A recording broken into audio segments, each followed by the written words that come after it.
Good afternoon and welcome back. I'm Marcus Peter. We often imagine the Holy Family as beyond reach, too holy, too peaceful, too perfect to relate to our own messy, wounded families. But when we look closely through the light of Scripture, a startling truth emerges. The lives of Jesus, Mary, and Joseph were marked by some of the same messiness that our modern lives have today in the family. Father Sebastian Wolfe joins us to talk about this. Father is a Norbertine Canon of the Abbey of St. Michael in the Diocese of Orange, California. He's a professor of philosophy for the seminary program there. He's also the author, most recently, of The Sufferings of the Holy Family, Family Love and Unity Through Difficult Times. Father, it's so great to speak with you. How are you? I'm doing great. Thank you. Thank you for having me on. Very glad to speak with you about this, Father. The modern attacks on marriage and the family are one of those areas that this program continues to dialogue forcefully. And to that end, as a spiritual father, I invite you to speak to how, sure, we are seeing some novel attacks against marriage and the family, but we also shouldn't be surprised. Satan is unoriginal. A lot of this he's been doing since the garden. Yes. Well, it's comforting in some way to know that the first family he really attacked was the Holy Family. And, I like to point out that in the beginning account of creation in the book of Genesis, it talks about how God created each day and blessed it and called it good. But only on one occasion did God say it was not good. He said it was not good for the man to be alone. And then he creates Eve from Adam's side, unites them in marriage, and then God says it's very good. So we see that in so many ways the family is a certain pinnacle of creation, and that's because the family is in some way an image of the inner life of God. The relationship within the Trinity of Father to Son is mirrored in a family. The union of Christ and his church and the union of the divinity and the humanity and the incarnation is signified by the union of a husband and his wife. And so we find that these relationships within a family are in many ways a window into the inner life of God. So Satan, above all, hates the natural family. And as you say, he's using the same old tricks. He tries to separate a husband from his wife. He tries to separate parents from children. He tries to get people confused about male and female, but he's using the same old tricks to try and destroy the family because, above all things, the family is the great instrument God uses to bring us, to draw us into his own inner life in the Trinitarian communion. One of the ways in which modern families are dissolving is because there's been an overemphasis by the culture for the desires of the self. My desires, my wants, my expressions. Yes. And that flies in the face of how God designed families to work. Would you please speak to that, Father? Absolutely. Yeah, I have a short, pithy saying. I say, it's not fair, it's family. It's a very simple saying. It's not fair, it's family. If you're approaching your family life expecting justice and fairness, then you've already started off on the wrong foot.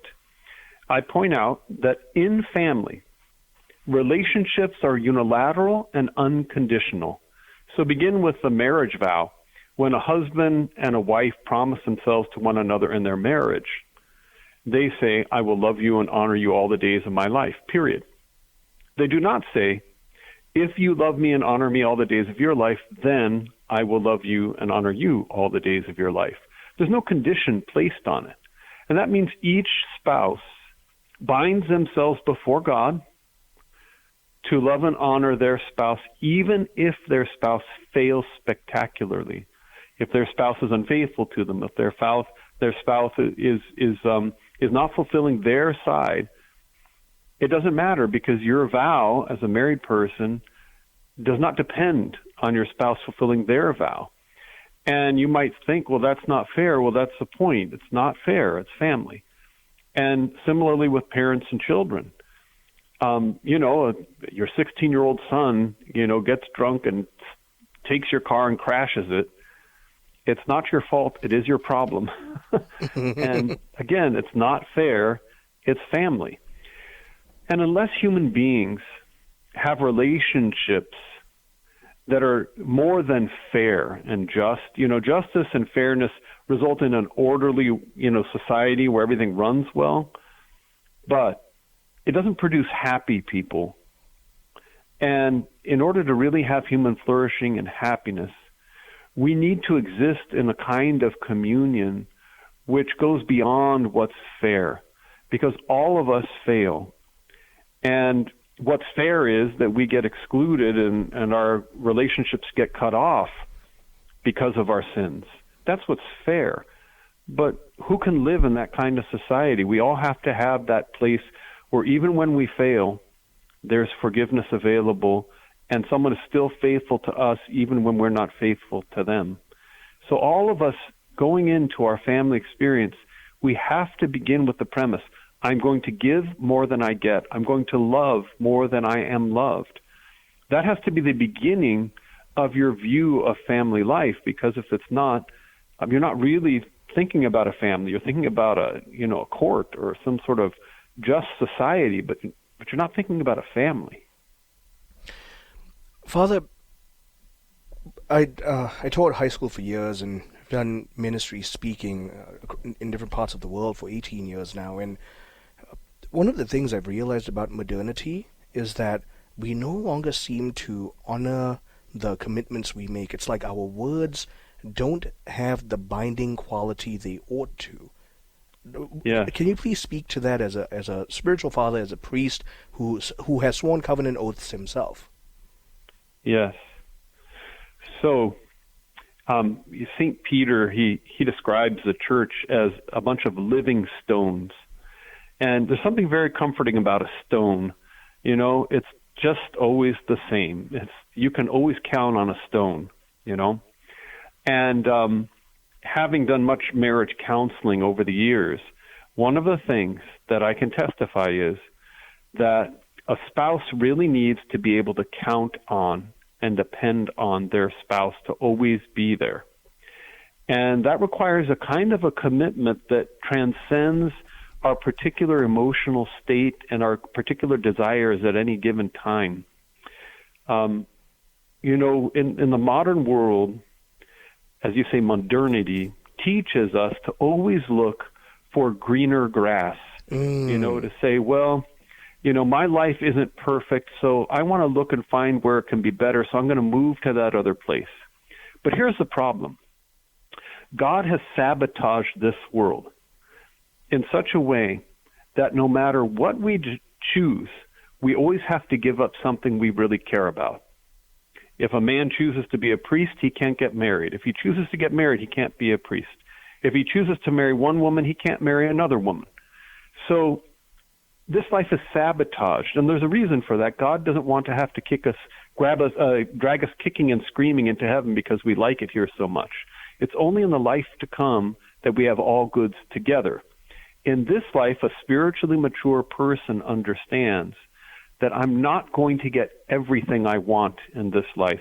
In fact, that there'll be many things I really care about I won't have. And nevertheless, God calls us to be faithful and to continue with our commitments in this life, even when we find ourselves dissatisfied. And it's only in that way that we can, in fact, make our way to God, make our way to heaven. We have to honor our commitments instead of constantly be like, as St. James says, tossed about on the waves of the sea.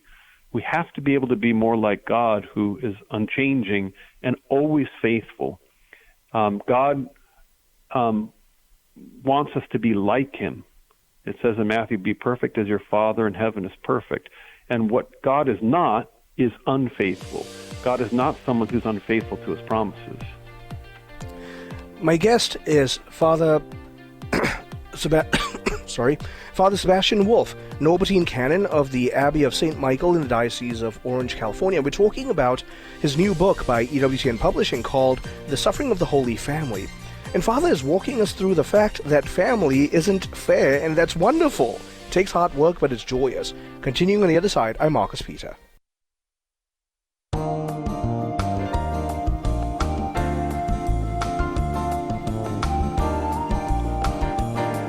Good afternoon and welcome back. I'm Marcus Peter. I'm talking with Father Sebastian, who is the author of, most recently, The Sufferings of the Holy Family, Family Love and Unity Through Difficult Times, published by EWTN Press.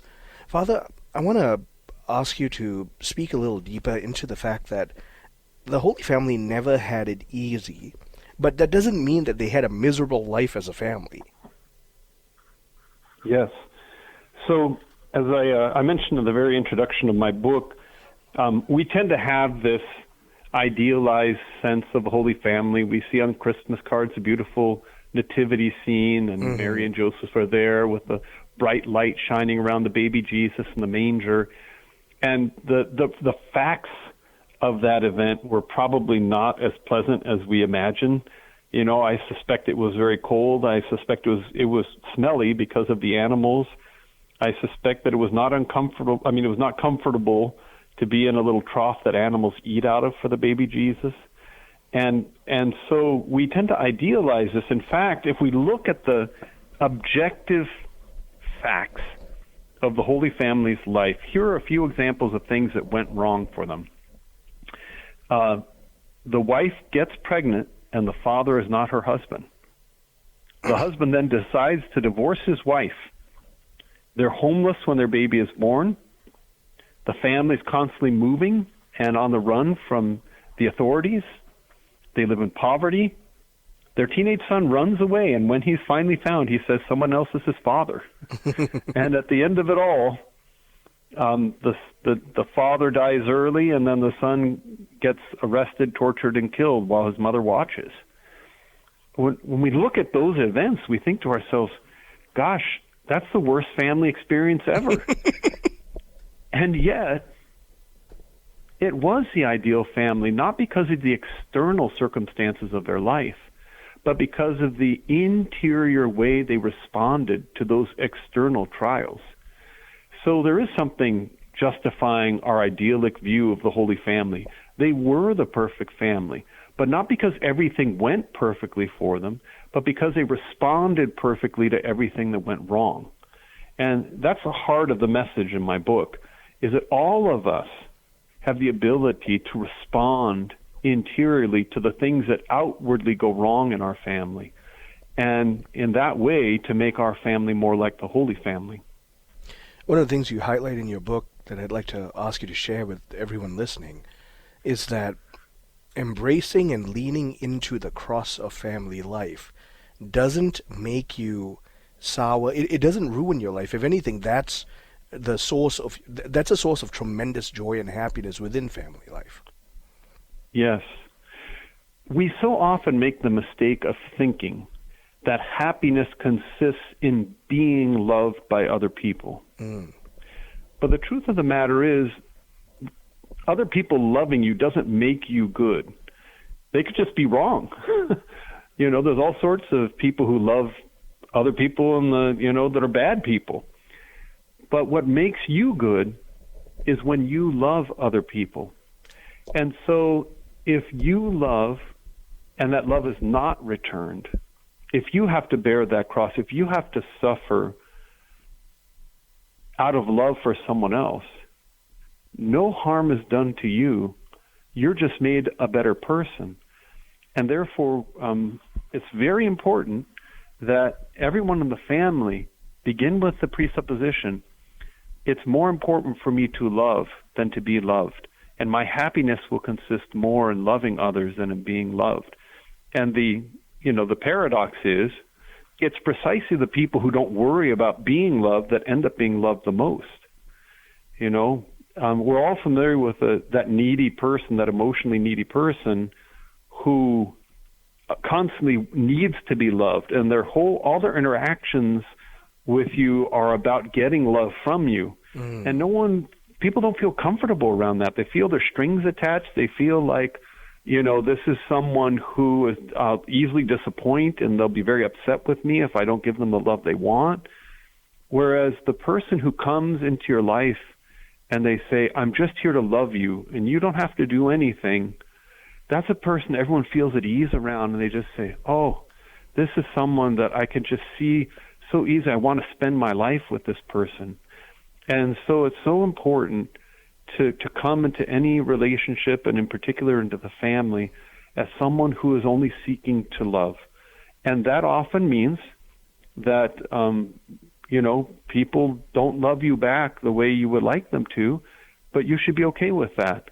And it can be a cross at first, but once you understand that your true happiness is in loving, in some way that cross goes away because you're just happy for the opportunity to love them.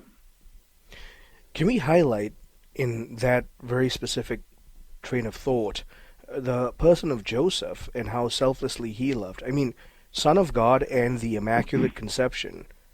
There must have been a certain sense of unworthiness upon his realization of who they were, and yet he embraces that role and becomes husband, father, and man par excellence. Yes. I often think to myself, gosh, it must have been hard to be St. Joseph. Anything goes wrong in the Holy Family, it's your fault. Your son is the incarnate Word of God, and your wife is the Immaculate Conception. Like, you're the only one with original sin. It must have been, you never win any argument in the Holy Family if you're St. Joseph. You're always the one who loses the argument. Is that why we don't hear anything from him? That's right. He never says anything because he knows. So, no, but St. Joseph, he, as we see in the scriptures, it was very difficult for him all through his time as a member of the Holy Family. And I want to focus on the first part, when Joseph finds out that Mary is pregnant. And a lot of people think that St. Joseph suspected her of infidelity. I don't think that's true. Mm-hmm. St. Thomas Aquinas and a number of the fathers of the church don't believe that either. They point to the fact that the angel Gabriel, when he comes to convince Joseph not to divorce Mary, that the angel Gabriel says, "Do not be afraid to take Mary, your wife, into your home." Now, a man whose wife was just unfaithful to him, and he believes that, isn't afraid. He's angry. And the angel doesn't say to Joseph, "Don't be angry." He says, "Don't be afraid." So what's really going on there? I think Joseph had, as you said, such great trust. I believe he had that love that believes all things, as St. Paul says in 1 Corinthians 13. He simply believed that Mary had been faithful to him and that she was the virgin of Isaiah 7:14. He knew the scriptures well, and he must have believed that Mary was that virgin, and then he was afraid. And he thought, I don't belong in this family. This is something too great for me. And then the angel comes to him and explains and says, "You're going to name him Jesus. You belong in this family." And so Joseph does as the angel commands, and he takes Mary into his home. He cares for Jesus as if it were his own son, even though he felt tremendously unworthy. And that's a beautiful thing. We see that over and over again. There must have been a great temptation in St. Joseph's life to feel unworthy or useless. He can't provide even a hotel room for his wife to give birth in. When Simeon foretells the crucifixion of Jesus and the suffering of Mary, Joseph's nowhere to be found. There's no prophecy for him. Over and over again, St. Joseph must have faced a temptation of inadequacy, and yet he was so trusting in God that he never once forsook his duty as a husband and father. And it's a beautiful thing, and he's a model for all fathers and husbands in that way. Can we, because of that, also then speak into the fact that despite the fact that they never had it easy, Joseph embraced his rightful role as head of this family. And like you said, Immaculate Conception, Son of God, and yet Joseph was the rightful covenantal head of this family. Yes. You'll notice that whenever it was a matter of like the Holy Family, like moving all together, the angel does not appear to Mary, mm-hmm. or Jesus doesn't speak, through his own mouth as an infant. The angel appears to Joseph and then gives orders to the family through Joseph. So the first thing is that, they're there in Bethlehem. They've got a home. The three wise men come to visit them. And then right after the three wise men leave, Joseph has a dream that night. And the angel says, Joseph, take the child and his mother and flee to Egypt and stay there until I tell you. And it says he got up that night and they fled to Egypt in the middle of the night. Now think of the effect of that on Mary. Your husband wakes up in the middle of the night and says, honey, pack your bags, we're moving to Egypt now. They go over dangerous roads with wild animals and robbers to a country where they don't know the language, they have no friends, they have no work. The journey is long, they can't even bring enough provisions, there's a desert, and yet Mary just says, yes, dear, and she does it all. And she must have had tremendous respect for St. Joseph, and he understood the suffering he was bringing upon his wife, and yet he knew he had to do it. And so he led the Holy Family in spite of the fact that he knew it would cause them suffering, but it was for the greater good. And another thing that's interesting is God could have told Joseph or Mary just how long they were going to stay in Egypt, but he didn't. They had to trust. Father, this segment flew all too fast. Thank you very much for making the time to speak with us about this. It's my pleasure. Thank you so much, Marcus. My guest has been Father Sebastian Walshe. He is a Norbertine Canon of the Abbey of St. Michael, Diocese of Orange, California, author of The Sufferings of the Holy Family, and we've been talking about exactly that. Families are not fair, but they're truly joyous. Stay tuned. I'm Marcus Peter.